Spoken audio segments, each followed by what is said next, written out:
आवारापन वाली जिंदगी, अगले चैप्टर का टाइटल। अगली सुबह वीर उठकर ऑफिस निकलता है, दोनों को यह देखकर कि आज एक जरूरी मीटिंग है, कल सुबह वो आ जाएगा, और निकल जाता है। ये दोनों भी थोड़ी देर बाद घर निकल पड़ते हैं।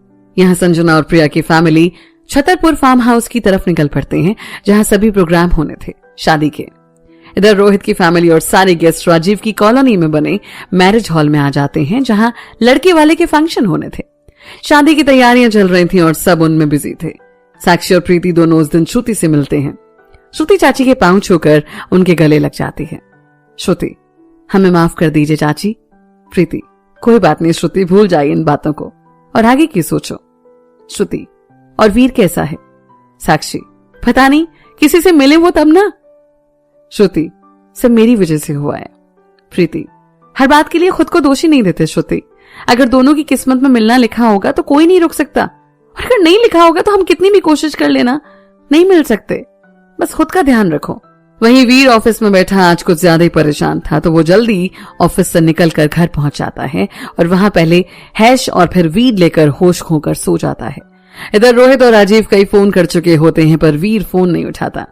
वो दोनों वीर के पास जाने वाले होते हैं, पर घर में सभी के समझाने पर दोनों मानते हैं और सुबह तक का वेट करने की सोचते हैं और फिर बाकी के कामों में व्यस्त हो जाते हैं।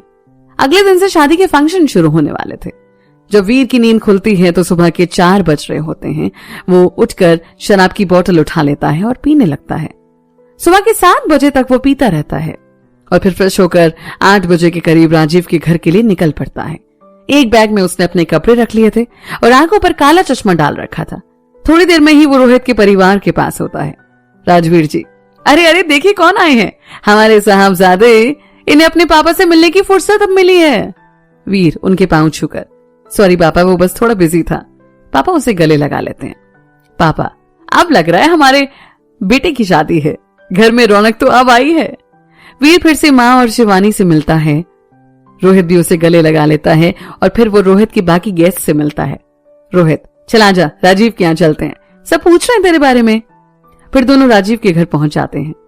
वीर पहले बड़े पापा और चाचू के पांव छूकर उनसे बात करता है, फिर वो संजय जी और देव को नमस्ते करके बिना जवाब सुने आगे बढ़ जाता है और ऐसे ही वो बड़ी माँ और रीमा आंटी के सामने से हाथ जोड़कर आगे बढ़ जाता है। ये पहली बार था जब वीर ने ऐसे किसी से बिहेव किया हो। फिर वो अंदर राजीव के रूम में जाता है। राजीव के अलावा जो भी उसे दिखता है उसकी आंखें खुली रह जाती हैं।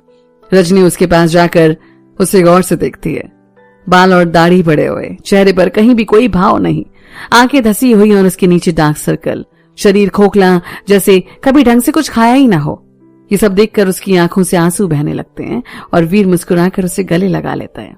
रजनी, ये क्या हाल बना लिया तूने अपना? वीर, अरे दीदी ठीक तो हूं ना। फिर वो साक्षी को गले से लगा लेता है। और कैसी है तू? साक्षी, ठीक हूं। फिर वीर प्रीति चाची से और कविता से मिलता है। वहीं श्रुति भी खड़ी होती है उसकी तरफ मुस्कुराकर, हाय श्रुति, कैसी हो? ठीक हूं, आप कैसे हैं? वीर, बहुत बढ़िया। और फिर वो रजनी दीदी से पूछता है कि पीहू कहाँ है? पीहू, हम यहाँ आए मामू, बस इंतजार कर रहे थे कि आप कब मिलेंगे हमसे। वीर अपने घुटनों के बल बैठकर अपनी बाहें फैला देता है और पीहू उसकी गोद में आ जाती है। पीहू, मामू आप तो इतने हैंडसम थे, ये क्या हाल बना लिया आपने? वीर, क्या करूं पीहू, आपकी इतनी याद आई ना कि ऐसे हो गए हम। पीहू उसकी नाक पकड़कर, झूठे, आप मेरी मम्मी के हाथ का खाने नहीं खाते ना, इसलिए ऐसे हो गए हो। वीर इस बात पर हंसने लगता है और बाकी सब। वीर एक अरसे बाद आज खुलकर हंसता था और उसको हंसता हुआ देखकर सभी खुश थे। फिर वो सभी से बात करता हुआ बाहर आ जाता है। आज शाम के वक्त पार्टी थी और उधर संजना और प्रिया के घर पर मेहंदी की रस्म। पूरा दिन सबके संग बीत जाता है और शाम के वक्त ये डिसाइड होता है कि साक्षी, सुरभि, श्रुति और कविता मेहंदी लेकर जाएगी और वीर उन्हें ले जाएगा। वीर को भी हाँ करना पड़ता है। वीर मन में, जितना इससे दूर जाने की कोशिश करता हूं उतना ये लोग उसको मेरे पास भेज देते हैं। फिर वीर मुस्कुराकर, हाय रे किस्मत, साला गजब खेल खेलती है। वीर सभी को लेकर निकल पड़ता है। कविता, सुरभि और साक्षी जल्दी से जाकर सीट के पीछे बैठ जाते हैं और फिर श्रुति को आगे बैठना पड़ता है। वीर आता है और श्रुति को आगे की सीट पर देखकर तीनों को घूरता है और फिर सर हिलाते हुए चश्मा पहनकर गाड़ी चलाने लगता है। एक तो उसका दिमाग वैसे ही काम नहीं कर रहा था और ऊपर से श्रुति को पास बैठा देखकर गुस्सा आ रहा था। इसी बीच एक गाड़ी वाला तेजी से उसके सामने से कट मारता है तो वीर थोड़ी देर उसे फॉलो करके एक रेड लाइट पर रोककर उसे गालियां सुना देता है। गुस्से में वो बाहर आते हैं और वीर भी बाहर आकर शीशे चढ़ाकर उनके चांटे खींच के मार देता है। तीनों से खुद पर हावी होता देख वहां से निकल लेते हैं। इधर वीर भी गालियां देता हुआ गुस्से में गाड़ी में आकर बैठ जाता है।